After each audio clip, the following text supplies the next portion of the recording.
Coucou tout le monde, on se retrouve aujourd'hui pour vous présenter donc les 3 dernières pop de la dernière série d'Overwatch qui sont sorties. Les autres, si vous ne l'avez pas vu, je vous les ai présentées hier, je vous mets le lien de la vidéo juste en haut, là ou là, je ne sais pas trop, là je crois. Et puis nous on se retrouve tout de suite pour la suite des présentations des pop Overwatch. C'est parti!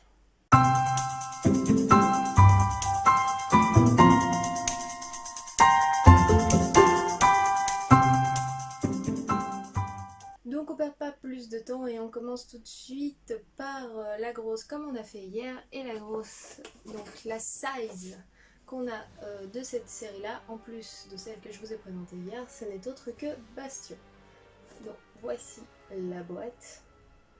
Donc petit Bastion hein, qui est un personnage bien sympathique. Je vous l'ouvre tout de suite en close-up pour que vous puissiez la voir de plus près. Donc on peut voir tous les détails de son côté machine, les pliures, les liens et autres.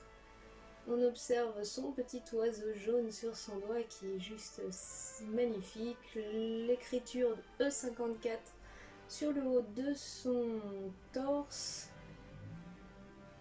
Donc il faut savoir que là il est dans sa position quand il se déplace, etc. Et il peut se mettre en position tourelle. Qui lui donne un côté plus tank dans le jeu. Voilà, donc je vous laisse bien profiter un dernier instant de la pop.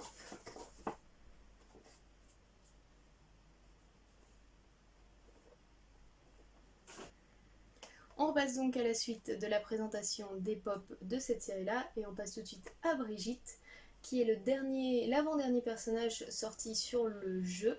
Donc là, ça y est, ils ont sorti tous les personnages sauf le dernier qui n'est autre que Baptiste et qui, à mon avis, aura peut-être droit à sa pop exclusif à la convention BlizzCon en novembre, comme pouvait l'avoir UH quand elle était sortie. Donc à voir, on verra comment se déroule l'événement, mais voilà. Donc tout de suite, je vous la passe en close-up, qu'on puisse la voir de plus près. Donc pas mal de petits détails sur ce personnage là hein. Si vous faites bien attention à son bouclier, la zone bleue est un petit peu transparente. La lumière passe au travers, montrant ainsi projetant de la lumière bleue sur le reste de son armure qui a pas mal de petits détails. Donc le personnage est dans sa tenue basique jaune et grise, tout en armure avec son marteau d'un côté et son bouclier qui la protège un petit peu de l'autre. Voilà, donc je vous laisse bien profiter de tous les détails, ses cheveux, son armure, ses armes. Et nous on se retrouve juste après pour la dernière pop de la série. Donc c'est parti, pour la dernière pop de la série, ce n'est autre donc que Diva que vous avez là. J'ai longtemps hésité à l'acheter et puis Micromania a créé donc le Funko Club. Pour ceux qui ne connaissent pas, c'est tout nouveau.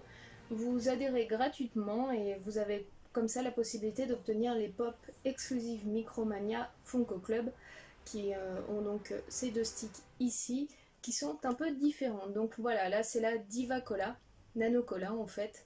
Elle est juste sublime. Alors pourquoi j'ai longtemps hésité à la prendre celle-ci? Je vous la montre bien. J'espère que le focus se fera. Pourquoi j'ai hésité à prendre la Diva? Parce que je l'avais déjà sous cette forme-ci. Donc voilà, hein. Officiellement Diva existe comme ça, où vous pouvez la détacher hop, de son armure ou la mettre dedans à cet endroit-là. Voilà, donc vous pouvez la rentrer et la sortir de son méca. C'était une pop side qui était sortie déjà depuis un moment. Donc je me suis dit, je l'ai déjà sous cette forme-là. Si je perds. Donc je l'ai déjà sous cette forme-là. Est-ce que ça vaut vraiment le coup de l'acheter sous sa nouvelle forme? Et ben, la Diva Nano Cola m'a fait craquer. Donc je vous la passe tout de suite en close-up parce que vraiment les détails de ses cheveux et de son armure est assez sympathique. Donc vous pouvez voir donc, que sa tenue est assez fluo, hein, vert, rose, bleu. Elle porte une canette donc, de Nano Cola, boisson asiatique. Je pourrais pas trop vous dire le pays, donc on va dire asiatique. Elle fait un clin d'œil qui est assez sympa. Elle a toujours les deux marques sur son visage qui rend les choses assez tout à fait diva, ce côté un petit peu renard je trouve.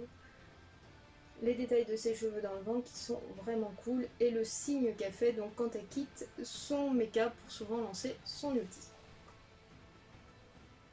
Donc voilà pour la dernière pop de cette dernière série que je vous ai présentée pour les Overwatch. Donc on y revient tout de suite. Pour moi dans la journée, dans celle que je vous ai présentée aujourd'hui, ma préférée ce sera donc la Diva Nanocola. Pour ses couleurs, pour sa position, pour son style, que j'aime beaucoup. C'est un personnage féminin gamer qui est assez sympa. Donc voilà, elle aura la petite victoire de la journée.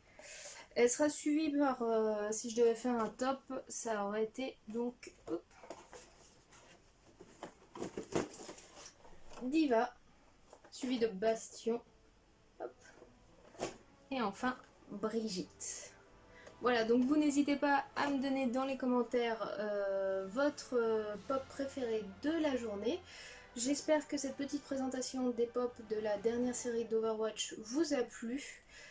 N'hésitez pas à me dire aussi quel personnage vous préférez en jeu. Moi, mon coup de cœur en ce moment, c'est Moira. J'aime beaucoup ce personnage qui a à la fois dégâts et heal, qui a pas mal de mobilité et qui est assez sympa. Je vous souhaite une bonne semaine et à très bientôt. Ciao, bye bye!